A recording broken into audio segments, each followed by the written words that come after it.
E aí, jovens vencedores, tranquilos? Vamos para mais um vídeo? Dessa vez em Gênesis, no capítulo 27. Só queria pedir para você, deixe seu like nesse vídeo, se inscreva no canal Lei de Deus. Também se você puder compartilhar com seus amigos, no WhatsApp, seus contatos, tá bom? Ajuda muita gente aqui no nosso trabalho.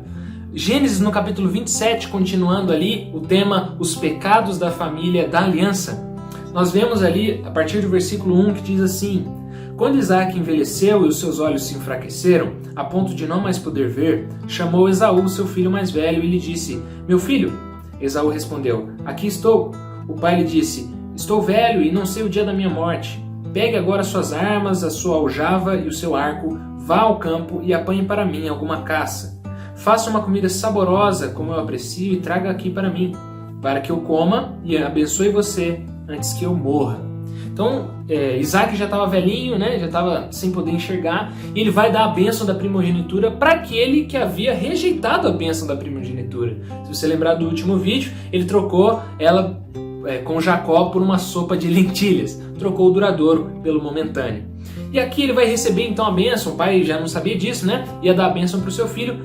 E o primeiro pecado que nós vemos aqui é o pecado da mentira. Rebeca, ela trama ali um plano maléfico de fazer com que Jacó recebesse essa bênção. Se você lembra, então, ela diz para Jacó: vai lá, pegue 2 cabritos e eu vou preparar então essa comida para o seu pai antes que Esaú chegue com a caça, e você vai levar essa comida até ele e você vai ser abençoado. Aí Jacó ele vê e pensa: caramba, mas isso está errado. Essa mentira está errada que minha mãe está querendo fazer, esse engano. E ele tenta corrigir: não, mas meu pai sabe que Esaú é peludo e eu não sou, como que ele vai me reconhecer como Esaú? E ela diz: não, meu filho, vá, só faça o que eu digo, que aí você vai colocar as peles do carneiro em você e vai dar tudo certo, você vai se passar por Esaú. O primeiro pecado que a família da aliança aqui mostra nesse texto é a mentira. E a mentira, nós lembramos que quem é o pai da mentira? O pai da mentira é Satanás. E o que é interessante aqui é que alguns podem pensar que essa não era uma mentira total, era uma falsa verdade. Por quê? Porque ele estava se passando de Esaú e o pai daria bênção ao próprio Esaú, segundo ele achasse. Só que a mentira está em ele se disfarçar de irmão. Então muitas vezes a gente acha que a gente não está falando uma mentira, mas a gente está falando meias verdades, a gente esconde verdades, a gente engana alguém visando o benefício próprio, com alguma má intenção. Isso é pecado diante de Deus, e Deus ele faz questão de colocar na Bíblia isso para nós, que mesmo o povo que ele escolheu, mesmo aqueles pelos quais viria o Messias, eram pecadores a ponto de mentirem uns para os outros, esposa para o marido. Mas isso vai mais a fundo, tanto é que ela diz lá no versículo 13: caia sobre mim esta maldição, meu filho. Ela diz então que a sua mentira, ela respalda a sua mentira com uma maldição, caso realmente ele não fizesse aquilo. Ela estava completamente cega espiritualmente. Rebeca não sabia com o que ela estava lidando, e ela estava lidando com o próprio Deus. É como se ela estivesse fazendo um juramento falso, um falso testemunho. O segundo pecado é o falso testemunho. Mas não só isso. Jacó então faz aquilo que sua mãe estava lhe pedindo, ela prepara aquela comida, aquela sopa saborosa, o pai come, e aí nós sabemos da história que ele pensa pelo cheiro que não está muito bem certo de que seja Esaú, mas os pelos são de Esaú. Ele vai lá e dá a bênção para Jacó, e esse é o terceiro pecado, que é a desonestidade. Jacó ele é abençoado por seu pai Isaac de forma desonesta. Ele recebe a bênção de forma desonesta. Quantas vezes nós somos desonestos, nós não contamos toda a verdade, nós utilizamos de princípios e de formas e de planos para que a gente saia beneficiado em alguma coisa, mesmo na desonestidade. Deus abomina isso. Mas a última coisa que gera aqui é como se fosse uma bola de neve de pecados. Olha no versículo 41 comigo.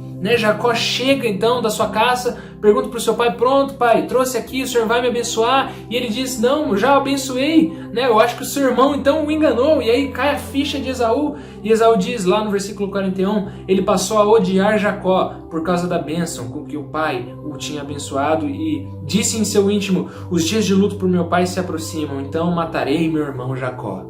O pecado da mentira, o pecado do falso testemunho, o pecado da desonestidade levaram ao pecado da vingança, do ódio. É isso que gerou no coração de Esaú. Nós vivemos em tempos em que o ódio predomina, em que a vingança, em que fazer com as próprias mãos a justiça é algo que predomina, é algo que reina. O Senhor não nos chamou para isso. Nós precisamos fugir, nós precisamos lutar contra a mentira, contra o falso testemunho, contra a desonestidade e contra a vingança. A vingança pertence ao Senhor. Como que Deus pôde escrever tanta coisa ruim sobre esses irmãos, né? Sobre esses personagens bíblicos? É porque nós nos identificamos com eles. E nós precisamos entender quão pecadores nós somos diante da graça de Deus. Que Deus te abençoe. E falou. Olá, tudo bem?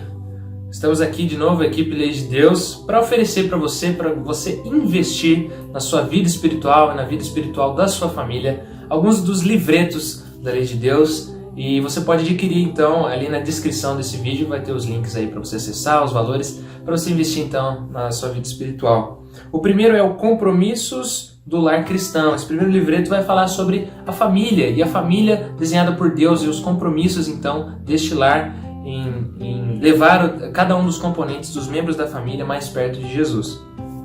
O segundo é Em Busca da Igreja Ideal. Isso é sobre, então, o culto, a igreja, né, local, e como, então, levar a igreja para mais perto de Deus, o que a Bíblia diz como deve ser a igreja de Jesus. O terceiro é Resolvendo Conflitos. Vai falar sobre casamento, vai falar sobre os conflitos, né, que acontecem entre os cônjuges e como resolvê-los, né, e como, através da luz da Bíblia, nós estarmos mais perto do que a Bíblia diz sobre isso. E o quarto e último é o Bom Samaritano. Como eu e você podemos, então, ajudar o próximo, servir ao próximo como cristãos, certo? À luz dessa parábola do Bom Samaritano. Então, invista e adquira já esses livretos e para também estar nos ajudando aqui no nosso canal. Que Deus te abençoe muito com essas leituras.